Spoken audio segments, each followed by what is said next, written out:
సాధారణంగా ఏ జీవి అయినా అంతరించుకుపోవడానికి అనేక కారణాలుంటాయి. ఆ జీవి నుంచి అలంకార వస్తువులు, ఆ జీవి నుంచి రుచికరమైన మాంసం, ఆ జీవి నుంచి అందమైన చర్మానికి సంబంధించిన వస్తువులు వాటి మరణాలకు కారణమవుతూ ఉంటాయి. ఏనుగులు వాటి దంతాలు, పులులు వాటి దంతాలు, చర్మం ఇలా రకరకాల కారణాలతో అవి వేటగాళ్ల దాడులకు బలైపోతూ ఉంటాయి. కానీ నీటిలో ఉండే ఏనుగులుగా చెప్పుకునే హిపోపోటమస్ లాంటి లావుపాటి జీవులు కూడా కొన్ని కారణాలతో వేటకు గురవుతున్నాయి. చివరకు అవి కూడా ఆ మరణాల కారణంగా అంతరించుకుపోతున్న జాతులలో ఒకటిగా మారుతున్నాయి. మీకు తెలుసా? హిప్పోలు పెద్ద సైజులో పంది ఆకారంలో పెద్ద నోరుతో నీటిలో ఉండే జీవులు. అయితే ఇవి నీటిలోనే కాదు నేలపైన కూడా జీవిస్తాయి. ఏనుగులు తెల్ల ఖడ్గమృగాలు తర్వాత హిప్పోల భూమిపై నివసించే మూడవ అతిపెద్ద క్షీరదమని చెబుతున్నారు పరిశీలకులు. అవి పెద్దగా స్థూలంగా కనిపించినప్పటికీ వాటి పాక్షిక జల వాతావరణాలకు అనుకూలంగా ఉంటాయి. తద్వారా అవి నీరు, నేల రెండింటిలోనూ వేగంగా కదులుతూ ఉంటాయి. ఒక ఎదిగిన నీటి ఏనుగు లేదా నీటి గుర్రం నీటిలో మునిగి ఉన్నప్పుడు 5 నిమిషాలు లేదా అంతకంటే ఎక్కువసేపు తన శ్వాసను పట్టుకోగలదు, అంటే ఆపి ఉంచగలదన్నమాట. కదిలినప్పుడు ఒక నీటి గుర్రం భూమిపై గంటకు 14 మైళ్ళు, అంటే గంటకు 30 కిలోమీటర్ల వేగంతో పరిగెత్తగలదు. ఇది కొన్ని సందర్భాలలో మనుషులు, ఇతర జంతువుల పాలిట ప్రమాదకరంగా మారుతూ ఉంటాయి. సముద్రంలో ఉండే ఏనుగు జాతికి చెందిన ఈ జీవికి ఉండే 2 దంతాలు వాటి వేటకు కారణంగా మారిపోతోంది. నీటి ఏనుగు దంతాలు అలంకార వస్తువుల తయారీలో చాలా బాగా ఉపయోగపడతాయి. మొసలిలా నీటిలో ఉండే ఈ జంతువు పట్ల ఎవరైనా జాగ్రత్తగా ఉండాల్సిందే. హిప్పోలు పరిమాణం పరంగా ఈ భూమి మీద ఉన్న అతిపెద్ద క్షీరదాలలో 3వ స్థానంలో ఉన్నాయి. వాటి దంతాల పొడవు 50.8 సెంటీమీటర్ల పొడవు వరకు ఉంటుంది. ఇవి భారీ పరిమాణంలో ఉన్న గంటకు 32 కిలోమీటర్ల వేగంతో పరిగెత్తగలవు. ఇవి శాకాహారులే అయినా వాటిని బెదిరించినప్పుడు లేదా వాటి ఆవాసాలకు భంగం కలిగినప్పుడు మాత్రం ప్రమాదకరంగా దూకుడుగా మారుతాయి. మీకు తెలుసా? ఆఫ్రికాలో హిప్పోల కారణంగా ఏటా సుమారు 500 మంది మరణిస్తున్నారు. హిపోపోటమస్ ఆఫ్రికాకు చెందిన జంతువుగా పేరున్న సుమారు 9,000 ఏళ్ల క్రితం హిపోపోటమస్ లో భారతదేశంలో కూడా ఉండేవని చరిత్ర చెబుతోంది. ఆ తర్వాత అవి ఆఫ్రికా వైపు వెళ్లాయని పరిశోధకుల అభిప్రాయం. మధ్యప్రదేశ్ లో జరిగిన తవ్వకాలలో హిపోపోటమస్ లో దంతాలు బయటపడడంతో వాటి గురించి తెలిసింది. హిపోపోటమస్ ను నీటి గుర్రం, నీటి ఏనుగు అని కూడా పిలుస్తారు. సెమీ ఆక్వాటిక్ అంటే నీటిలో భూమి మీద జీవించే జంతువుగా హిపోపోటమస్ కు పేరుంది. నీటిలో నివసించే జంతువుగా పేరున్న హిపోపోటమస్ కు ఈత పూర్తిగా రాదనే చెప్పాలి.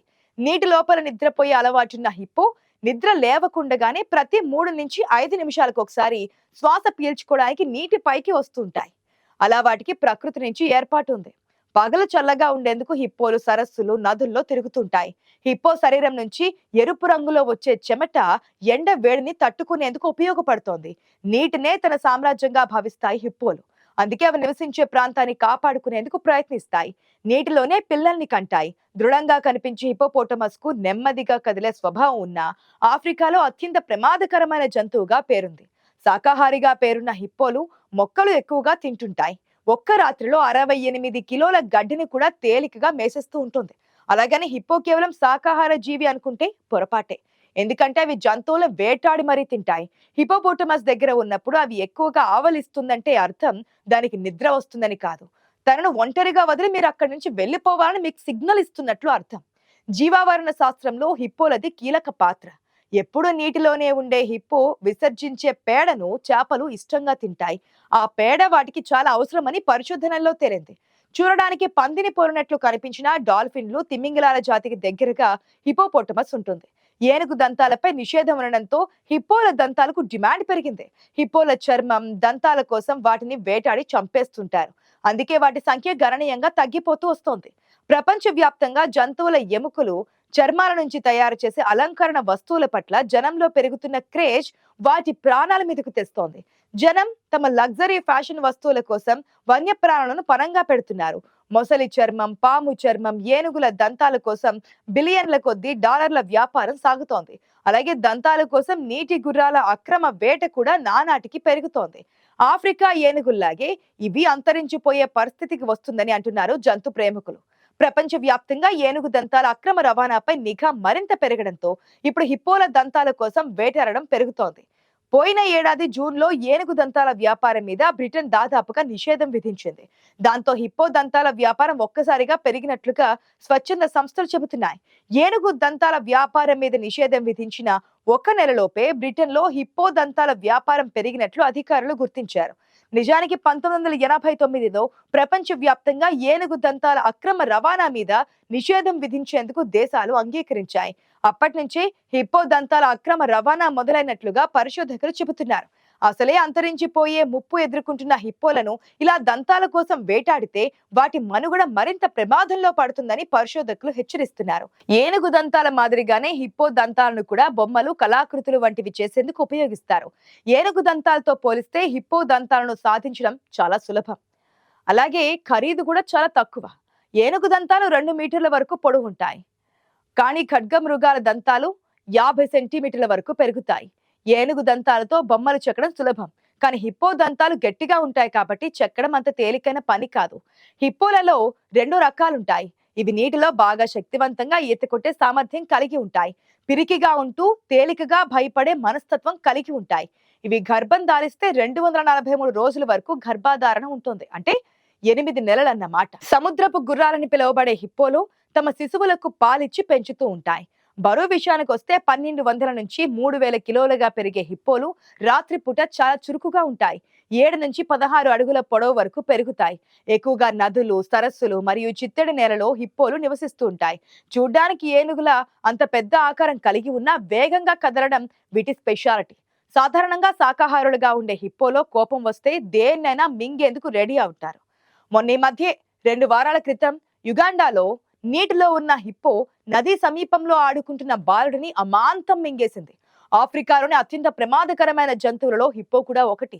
నేషనల్ జియోగ్రాఫిక్ ప్రకారం హిప్పోల దాడుల వల్ల ప్రతి సంవత్సరం 500 మందికి పైగా మరణిస్తున్నారు. అయితే హిప్పోలను అధికారికంగా అమ్ముకునే అవకాశం ఆఫ్రికాలో ఉంది. Conventional international trade in adventured species కింద హిప్పో శరీర భాగాలను విక్రయించవచ్చు. ఇందుకు ప్రత్యేక అనుమతులు అవసరం. హిప్పో దంతాల అమ్మకాలను CITEF రికార్డ్ చేయడం ప్రారంభించిన తర్వాత 1975 నుంచి 2025 మధ్య 7,70,000 కిలోల హిప్పో దంతాలను చట్టబద్ధంగా విక్రయించారు. కానీ అక్రమంగా జరిగే వ్యాపారం కూడా అధికంగానే ఉంటుంది. యూరోపియన్ కమిషన్ రిపోర్ట్ ప్రకారం 2020లో యూరప్ లో పట్టుకున్న జంతువుల శరీర భాగాల్లో హిప్పో దంతాలు ఎక్కువ అని చెబుతున్నారు. ఆఫ్రికాలోని అనేక ఎయిర్పోర్టుల్లో హిప్పో దంతాలను స్నీపర్ డాగ్స్ పసిగడుతున్నాయి. శునకాలు గుర్తించినంత మాత్రాన అన్ని దంతాలు దొరికినట్లు కాదు. అక్రమంగా రవాణా చేసే వాటిలో కేవలం సగం మాత్రమే శునకాలు పసిగడుతున్నాయని పరిశీలనలో తేలింది. 2016 నాటికి హిప్పోల సంఖ్యను చూస్తే ప్రపంచ వ్యాప్తంగా 1,15,000 నుంచి 1,30,000 వరకు ఉండొచ్చని union for conservation of nature అంచనా వేసింది. అంటే 1994తో పోలిస్తే వాటి సంఖ్య 30% తగ్గిపోయినట్లుగా తేలింది. అటవీ విస్తీర్ణం తగ్గిపోతూ ఉండడంతో పాటు వేటాడడం వల్ల పశ్చిమ, మధ్య ఆఫ్రికాలోని 10 దేశాల్లో హిప్పోల సంఖ్య వేగంగా తగ్గిపోతోంది. హిప్పో దంతాల వ్యాపారం మీద పూర్తిగా నిషేధం విధించాలని ఆ దేశాలు కోరుతున్నాయి. కానీ గత 10 ఏళ్లలో ఒక జాతి జనాభా 50% కంటే ఎక్కువ తగ్గితే అప్పుడు మాత్రమే CITES నిర్ణయం తీసుకోగలుగుతోంది. ఈ షరతు నిషేధం విధించడానికి అడ్డుగా నిలిచింది. అయితే EU కూటమితో పాటు తూర్పు, దక్షిణాఫ్రికా దేశాలు మాత్రం హిప్పోల సంఖ్య బాగానే ఉందని, వాటి గురించి ఆందోళన పడాల్సిన అవసరం లేదని చెబుతున్నాయి.